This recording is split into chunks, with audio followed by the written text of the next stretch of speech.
जैश आतंकी ने भेजा था स्वतंत्रता दिवस पर बड़ा हमला करने का मैसेज। सुरक्षा एजेंसियां हाई अलर्ट मोड में।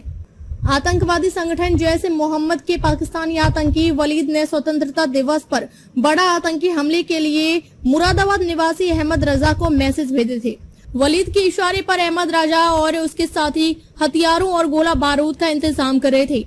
अहमद ने इसके लिए यूएस निर्मित ऑटोमेटिक पिस्टल खरीद ली थी। इस बीच सुरक्षा एजेंसियों को उनके मंसूबे की भनक लग गई। इसके बाद एटीएस ने अहमद रजा और कश्मीर निवासी फिरदौस को दबोच लिया।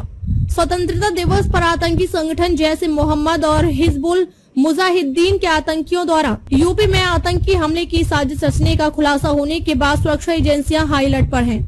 एनआईए की मदद से एटीएस कश्मीर के अनंतनाग में जैश और हिजबुल के नेटवर्क को खंगालने में जुटी है। जांच में सामने आया है कि पाकिस्तानी आतंकी वलीद कई सालों से अपना नेटवर्क तैयार कर रहा है। उसके अहमद रजा जैसे तमाम युवाओं के संपर्क में होने का खुलासा होने के बाद एनआईए के मदद से उसे दबोचने की कवायद तेज कर दी गई है। एटीएस की गिरफ्त में आया हिजबुल आतंकी फिरदौस भी इसी नेटवर्क का हिस्सा है। दरअसल जैश ए मोहम्मद और हिजबुल मुजाहिदीन बीते कई सालों से जुड़कर देश भर में सुरक्षा बलों के ठिकानों पर आतंकी हमले करने की योजना बना रहे हैं। बीते कुछ सालों में इन आतंकी संगठनों की सक्रियता यूपी में भी बढ़ी है। फिरदौस नहीं कर रहा पूछताछ में सहयोग। वहीं दूसरी ओर एटीएस की गिरफ्त में आया हिजबुल आतंकी फिरदौस जांच में सहयोग नहीं कर रहा है। वह रिमांड पर पूछताछ के दौरान अधिकारियों को लगातार गुमराह कर रहा है। एटीएस के अलावा एनआईए के अधिकारी भी उसी आतंकी संगठनों के मकसद का पता लगाने में जुटे हैं।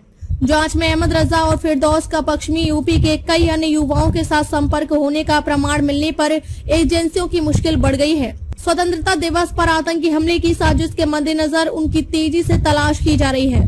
अहमद रजा के खिलाफ बड़ी धारा। मुरादाबाद निवासी हिजबुल की संदिग्ध आतंकी अहमद रजा के घर से शनिवार को यूएस मेड पिस्टल और मैगजीन बरामद होने के बाद उसके खिलाफ दर्ज मुकदमे में आर्म्स एक्ट की धारा बढ़ा दी गई है।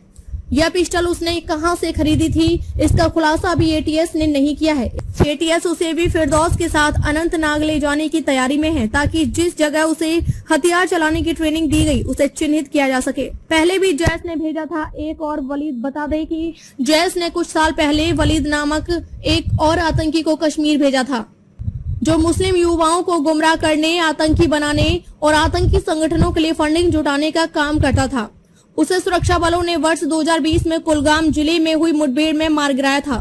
उसके साथ ही मुनीब को फरवरी 2021 में कतर निर्वासित करके लाया गया था। दिल्ली के इंदिरा गांधी एयरपोर्ट पर गिरफ्तार होने के बाद उसने बताया था कि जैश के इशारे पर वलीद फंडिंग जुटाकर कतर भेजता था।